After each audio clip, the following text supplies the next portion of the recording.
Hey there, so I wanted to pop in and say hi because it's been a while. I know this, and it's for good reason. Listen, I don't know how many of you follow along here. I don't get a lot of engagement, and that's okay.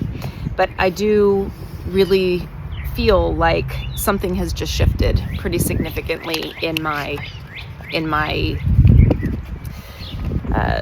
mission, purpose, vision, and it needs to be shared. And so that's what I'm here to do. You know, experiential teachers that I identify with, that I believe is my path and is my course of this journey. You know, it is not easy. It is not easy to do this. It's not easy to sit before you. It's not easy to make a video that's vulnerable and real.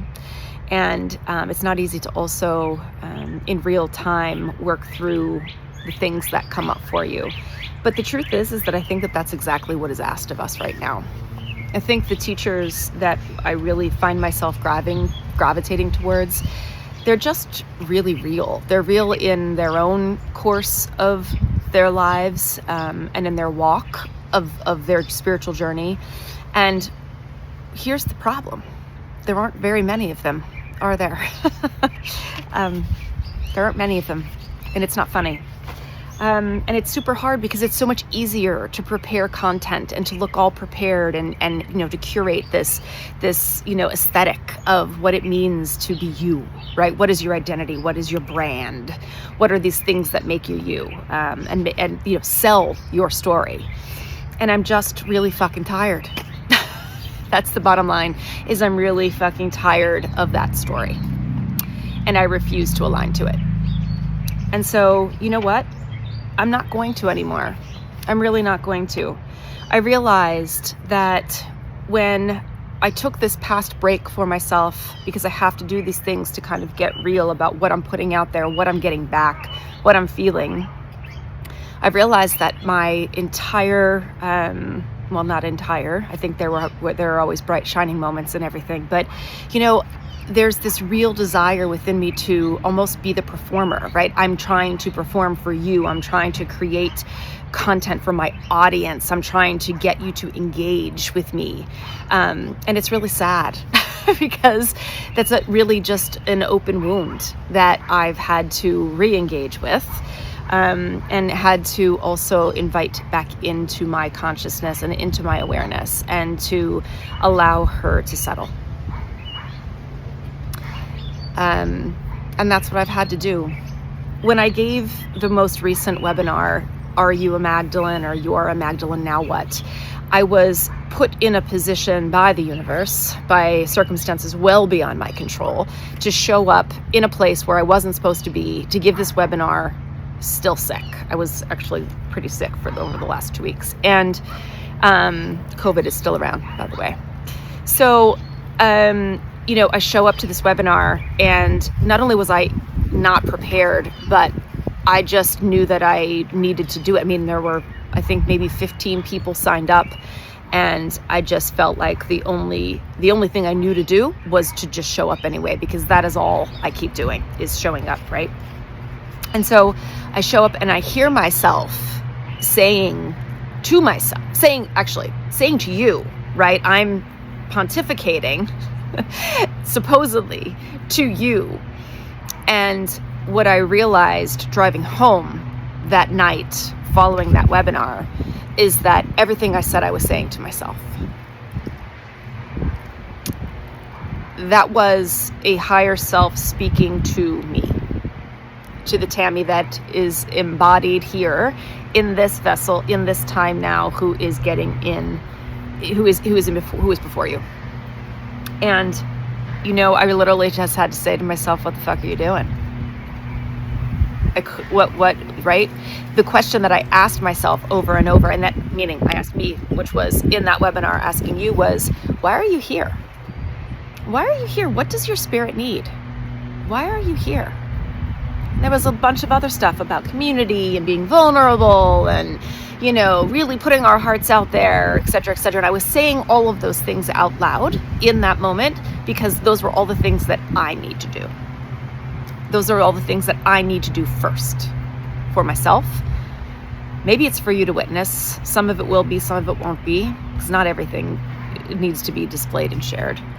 But, I needed to do that to be able to see and understand and hear myself say the things that I needed to hear. And so when I really sat with the question, why am I here? Why am I here, right? What does my spirit need?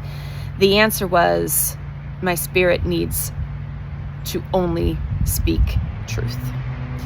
As vulnerably and as raw as I can be when I know that it's right.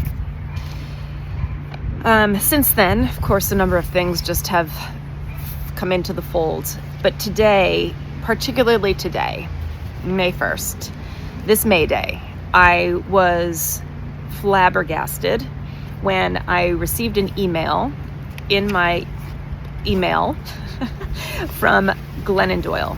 I don't know if anyone here follows her, but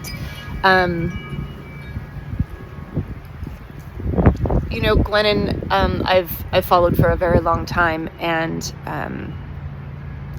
I've always felt, which I think many women do, which is the point, is I've always felt something within her vulnerability that I desired to be able to offer. But it's hard to do. I mean, I think she would tell you that flat out. It's very hard to do. Not only would she tell you that, but she just emailed it. And I actually want to read this to you. And so Glennon, if you're watching this, thank you. Thank you for writing this. Thank you. And I'm going to read it to you because it's so important and because it is exactly what you need to hear me say out loud, that I need to hear myself say out loud.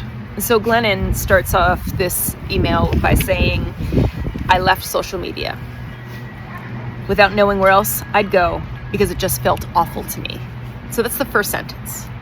And I can't tell you enough, like that was enough. I was immediately like, well, yes, because if you know this, I left social media. I moved my entire business account off of social media to Mighty Networks. I made announcements about this. I sent emails about it, and I still have friends calling me or finally getting, maybe just touching base with me and being like, why haven't I seen you on socials? Anyway, it's not a good feeling, right? But it doesn't matter because I'm not going back. I can't make it make sense of why I would go back to a platform that we know is run by the same billionaires that are, I don't know, I'm not convinced they have all of our best interests in mind, so it just doesn't make logical sense to me to post things there about anything that I think or believe. I know it's maybe the way to reach people, but it's just not it doesn't make sense to me. And so, like her, I just immediately, I knew that I wasn't going to be conducting business there. And we're just even putting myself out there. It just doesn't feel right. And I didn't know where else to go, so I left. She tried Substack. I went into Substack. I played on there, and I knew it wasn't right. She decided to try Substack, and she writes, I hoped it might feel better, but last week it did. I realized that it does not feel better than social media to me, which has nothing to do with this beautiful community. And I realized the same thing, right? I would not start at Substack because I wouldn't even go there. It didn't feel good for me from day one. And I don't want my community to be there, right? It's just not for me, okay? And so she writes, I finally love myself and us too much to stay in any situation that feels bad. It is okay to try a new thing and then to say, actually, that does not work for me. Leaving a place as soon as it feels bad, even if it's inconvenient for others, I think is embodiment in progress. And so this already has me feeling a bit better about my decision to not only leave social media, to not be where I'm uncomfortable, but to say, I don't know where I am comfortable right now. I am changing course, she writes. I have left Substack and I'm returning to this beautiful community in a simple newsletter. Ironically, that was my exact decision today, is that I am going to just put out my newsletters and you are going to find my work with me. If my work matters to you, you will engage with me when I'm available to engage with you. And it's not because I'm trying to be arrogant. It's because I care about myself and my well-being enough to know where I'm comfortable and where I'm not.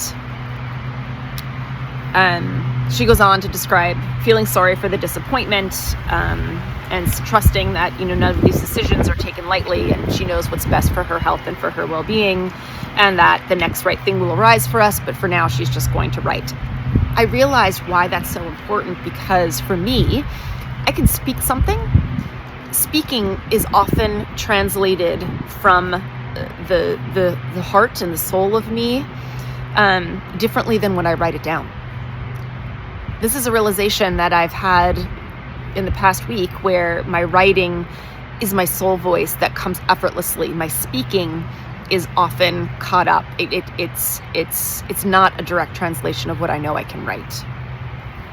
And so, I think there's something really powerful about that. But that's really not the thing that I want to share more than anything today.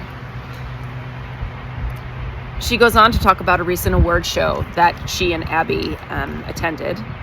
And she talks about how she doesn't normally do public things when she's struggling. Right now, she's struggling with mental health and eating and all the things that, if you know her story, you know what she's talking about. And she wants to protect herself and keep herself cozy and stay tucked away and safe. She said, last time I entered recovery, I stayed away from public things for 2 full years. But this time around, I realized that I can't do that because we don't have time for that right now.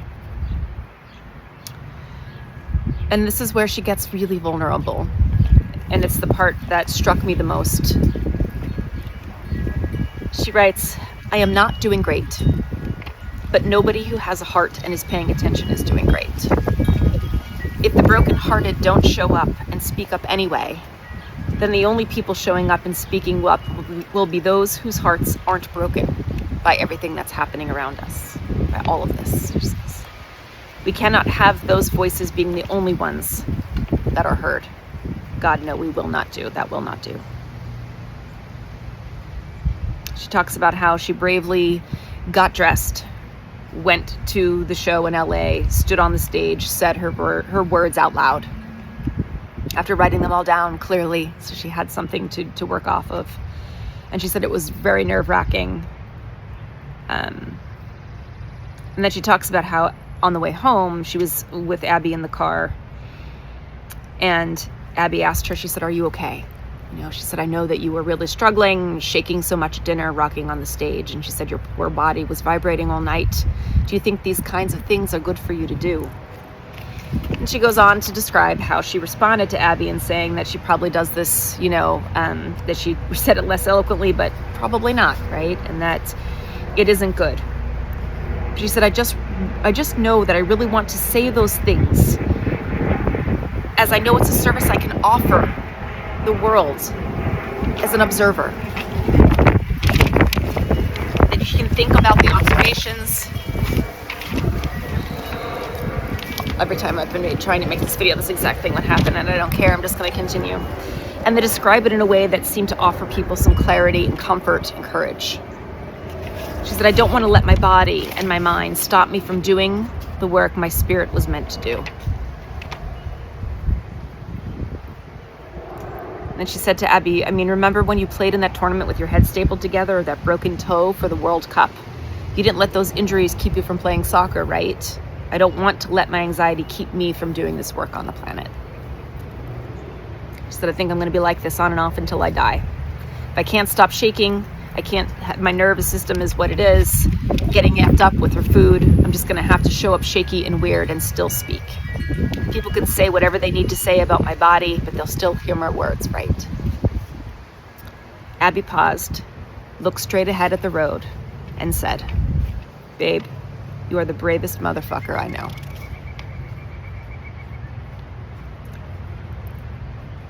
She says, listen, if you are scared and weird and shaky and unsure and still doing any of the work you were put on this planet to do, you have my deepest respect. Because showing up costs you way more than it costs the average bear. And you're doing it anyway, which makes you the bravest motherfucker I know. I needed every single one of those words, because every single day that I sit down to write, or that I sit down to create, or I sit down and I pray, I feel everything. This path, this work is immensely difficult. It is not for the faint of heart. It is not for the one who has the nervous system that I have, that has been traumatized throughout my entire life. It is not it will feel like it is not for you. It feels like many days that I have no idea why I keep showing up here. It's so much easier. It would be so much easier for me to just play the game.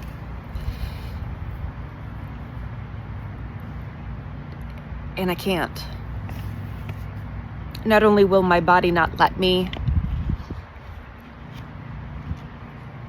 but I can't. I can't play the game. I've never been able to play the game. I've never been able to be part of creating something that wasn't true and right and so authentic and vulnerable that it takes the Tammy that I think I know out of the water and out of the picture entirely. And this is why it's taken me almost 50 years to sit in front of this fucking camera right now.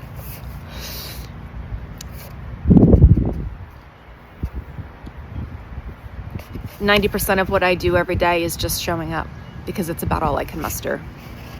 If you are paying attention and you're not brokenhearted, I don't know. I don't know. Most days I feel insanely overwhelmed, and the only thing that I know to do is to keep showing up. And that's what she asks me to do. I think I have to move through and had to move through a lot of the rest of the ego performance that exists within me, because it was my survival skill. It was the way that I got through my life, was to perform. And I'm a good performer. But I think it will never ever be able, it's not only, it is not to be carried forward. End of story. Nothing else to say. And we are now we have moved into this new timeline where all of that, not only is it can't be carried forward, but I can't create from there. I can't speak from there. Not only does it feel inauthentic, but it actually makes me want to vomit. It makes me nauseous. I get physically ill. I was physically ill. Anyway. The only thing that I know to do right now is to continue to be brave and to say that I am going to show up every day here for the month of May and to speak to you from this place. I'm going to just keep showing up. I'm going to move myself aside, which ironically is actually putting myself first. To not be afraid or care about what it is that you may think about me or how I look or my body, but maybe you'll hear my words. And that makes me brave.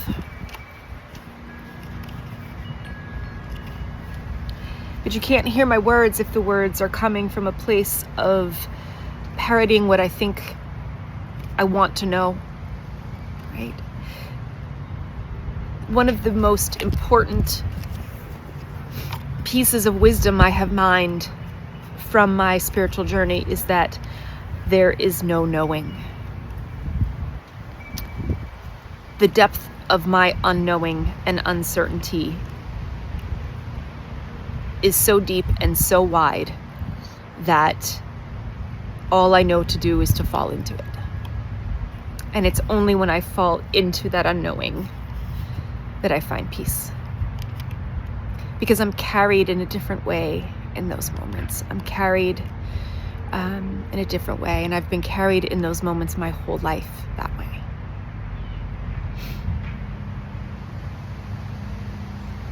And I've been carried to here.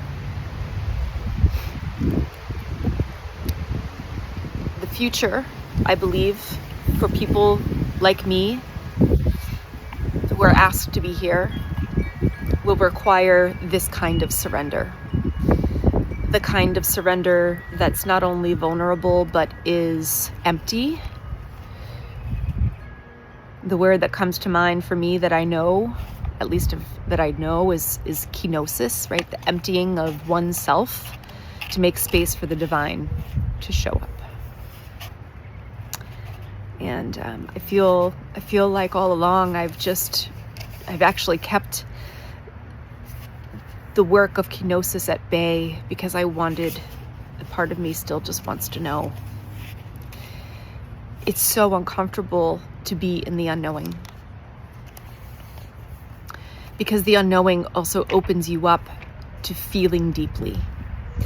It requires you to feel deeply all of the things that you either haven't felt, don't want to feel, have pushed away and down for reasons that are yours and mine. But it's only when we feel deeply that we begin to understand, and that we get to touch the soul, the spirit of the God within us.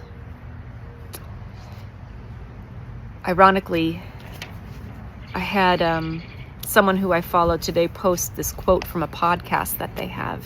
His name is Josh Simmons. If you follow him or not, I don't know. And his quote from his podcast was, "Feeling deeply is like breathing underwater. You can only try to do it for so long until you drown." And I laughed out loud because this is the work. This is what I practice, is feeling so deeply, swimming in the feeling, swimming in all of the things that I know I need to feel, trusting that I know the alchemy, trusting that I have learned the path of being resuscitated and resurrected. Not only brought back to life, but I emerge with new life that exists in a place within me that continues to change and shape the world around me, people in my sphere, the way I see the world, and how I plan to exist in it.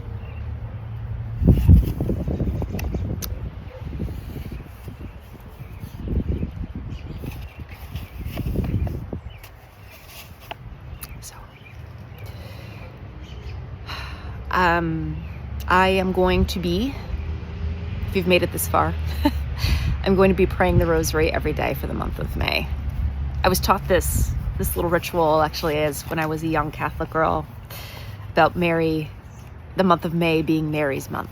Right? I was actually the May crown, the what was it called? Right, the May. What do they call them? The May Queen. Yes, I was the May Queen once. I wore my mother's wedding dress as the May Queen when I was like, I don't know, in 8th grade or something.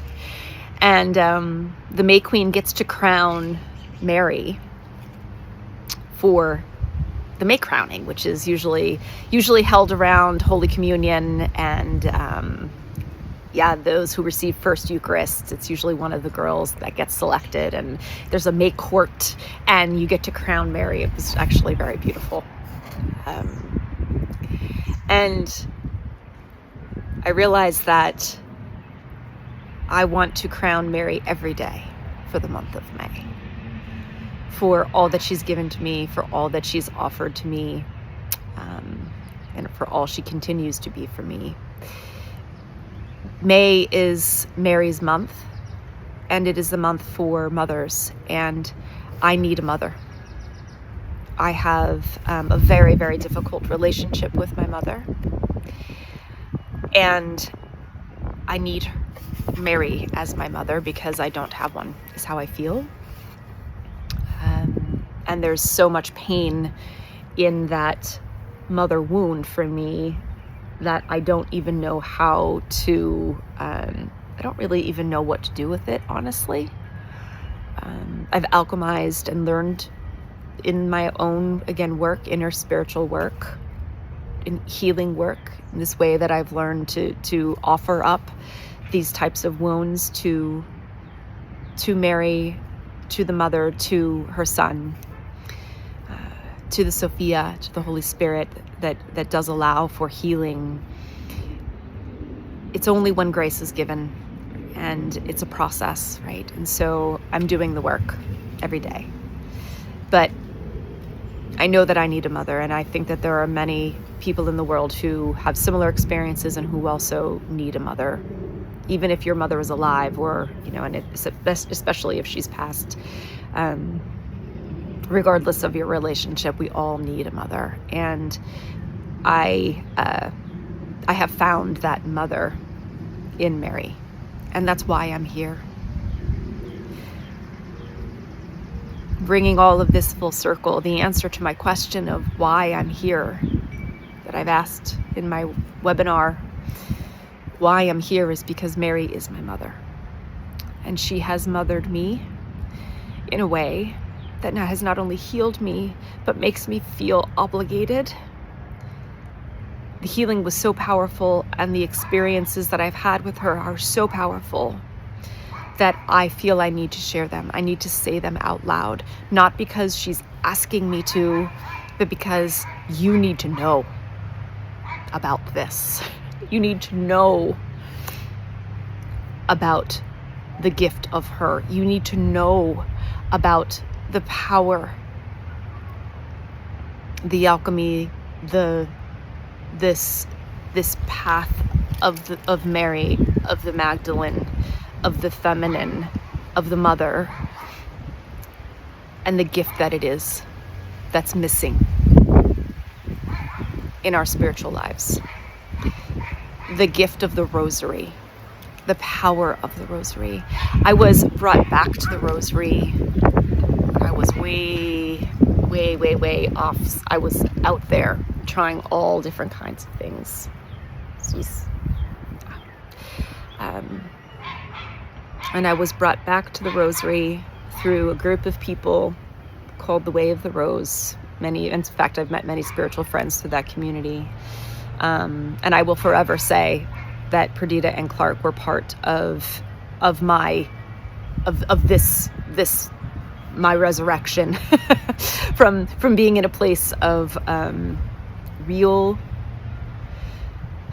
feeling really lost and really all the things. But it was Mary, it was the Rosary that saved me in ways that I really can't even begin to explain to you. Because some of it is for me, some of it's mine. But the most important thing that I have to say is that she is what we need right now. If you are paying attention and your heart is broken and you're feeling deep feelings that I know I'm feeling, to the point where some days they just paralyze me. The weight of the world right now and what I'm feeling, it's almost unbearable. And the only way that I get through those moments is by praying the Rosary. And there are some days that I run from them.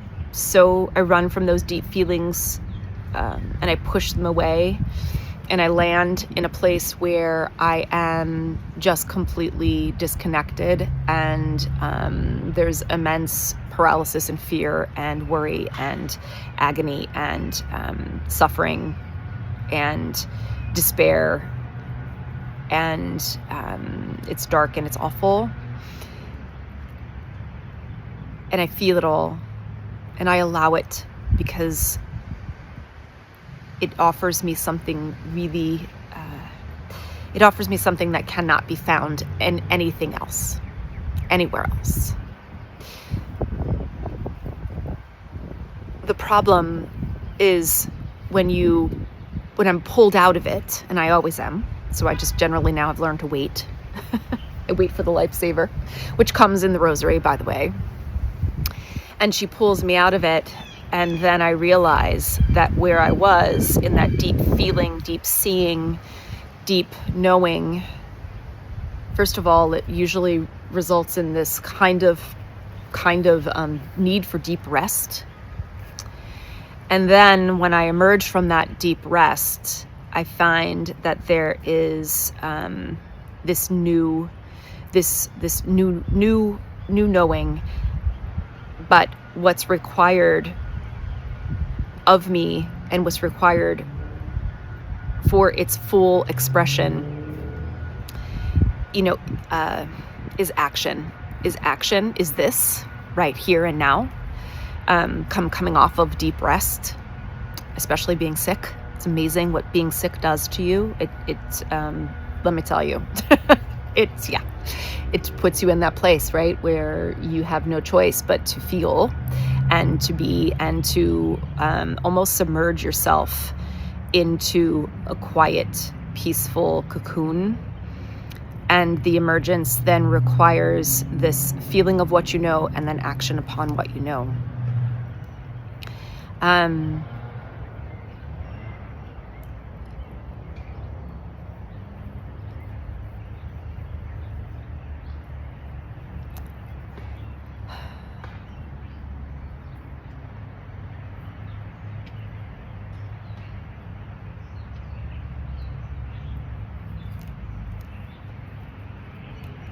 Yeah.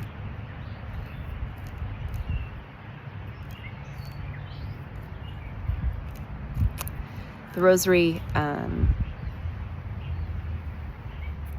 is the tool that pulls you out. And when you're pulled out and you're back in the world,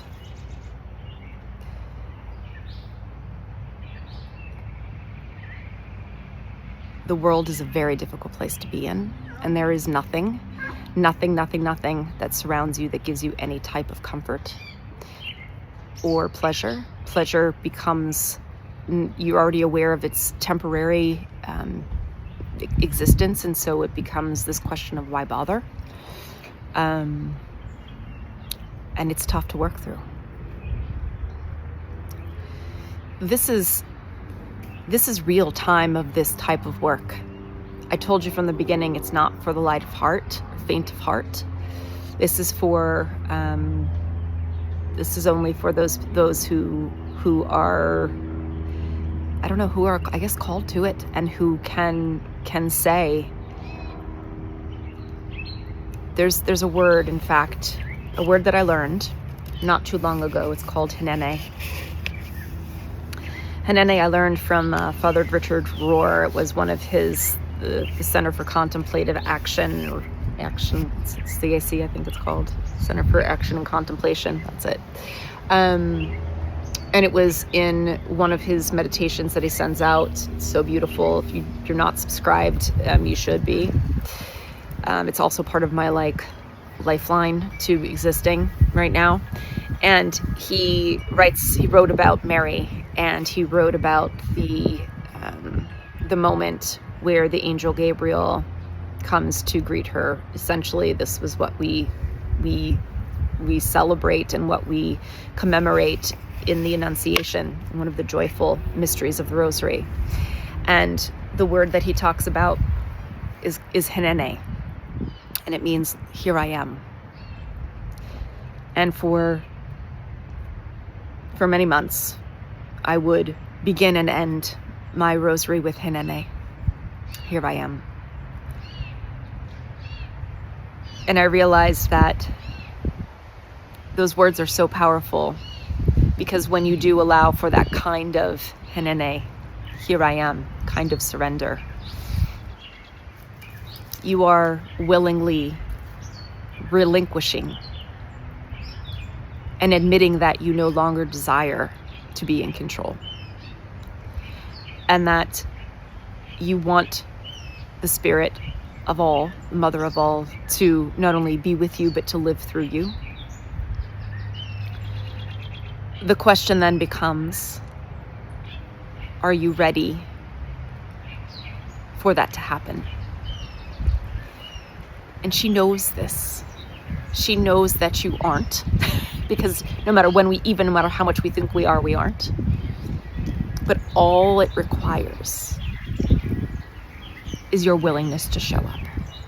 That's it. Nothing more. Because this path is not something we can do on our own. It's impossible to be done. This path of moving through the things that we need to see and feel that exist within us, that keep us small, that keep us bound, keep us afraid. Just like my performer, right? She exists to keep me pretending that I'm okay, right? To protect myself from this, from what you may think of this, right? It's much easier to pretend like I know what I'm doing. It's much easier to pretend like I'm curating good content. It's much easier to maybe stay on social media. All the things that I've said, I'm not going to repeat them.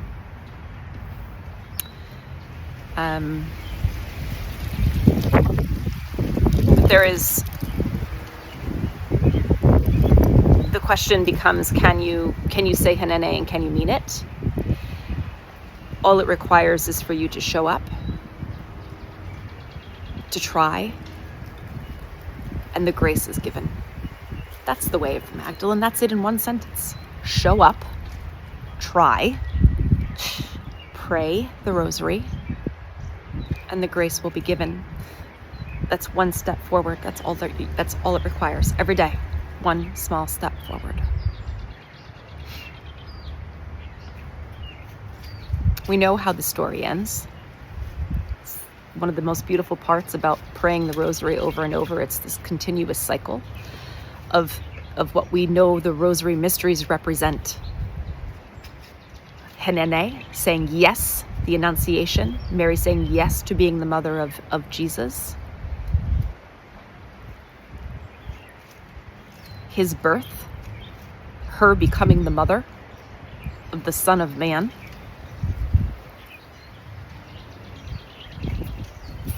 Jesus finding his voice, the finding in the temple. The description of him of him explaining to the elders the kingdom within.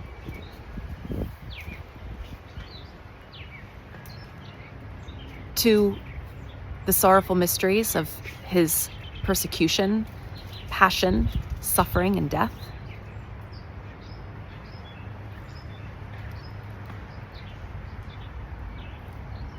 To the glorious mysteries that represent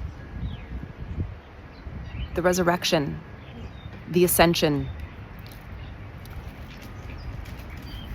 the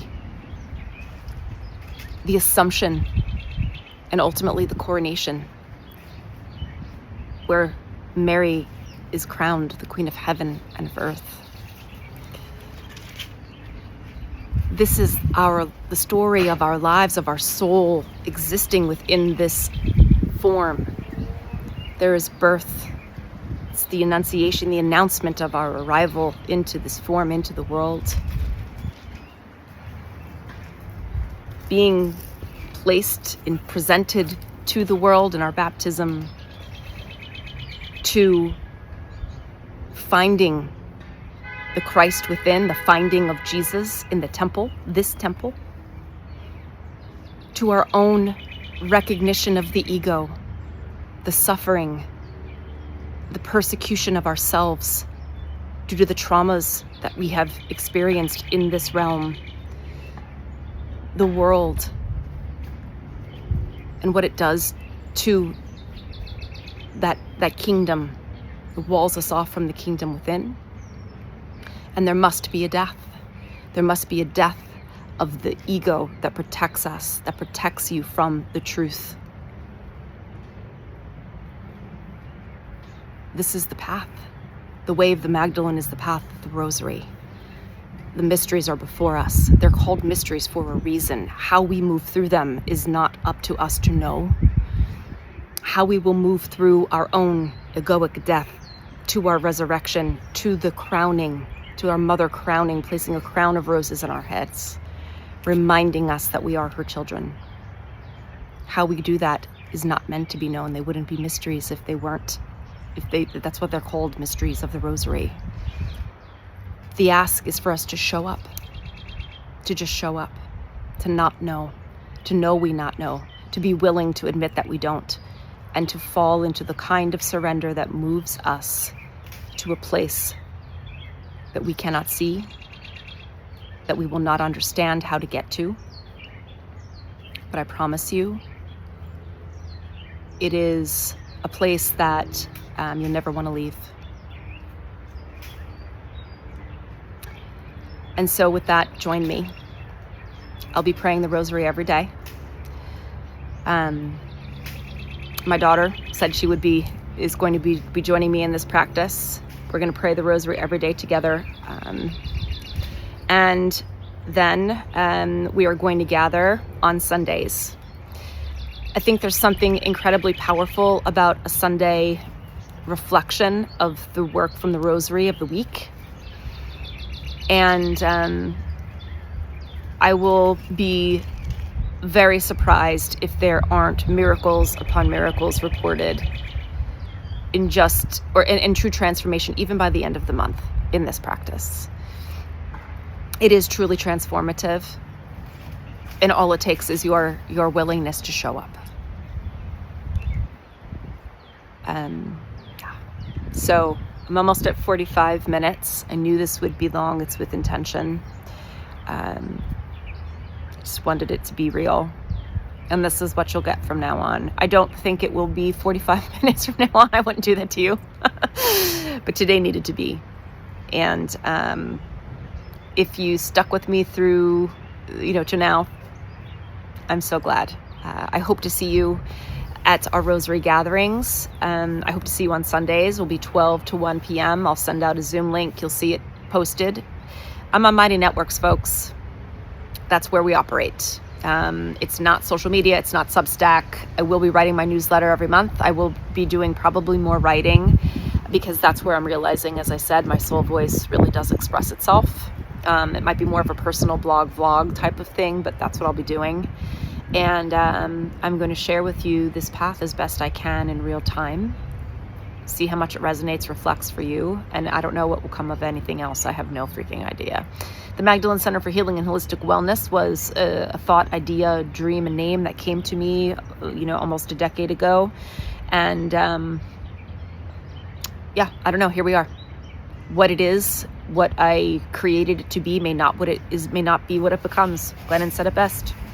I finally love myself to stay in a situation that that doesn't feel right. I don't know if this is right, and I'm more than capable and will change course if I need to.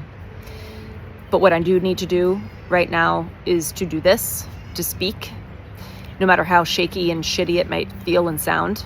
And I need to pray the Rosary, and I need to speak to you about what I've learned in my practice of not only praying the Rosary in contemplative prayer, but also understanding this path of alchemy, of what is the way of the Magdalene, of feeling deep, but learning to offer ourselves the love, the forgiveness that resuscitates us to understand that we are on the path to resurrection, of truth, of our true selves, to set the world on fire.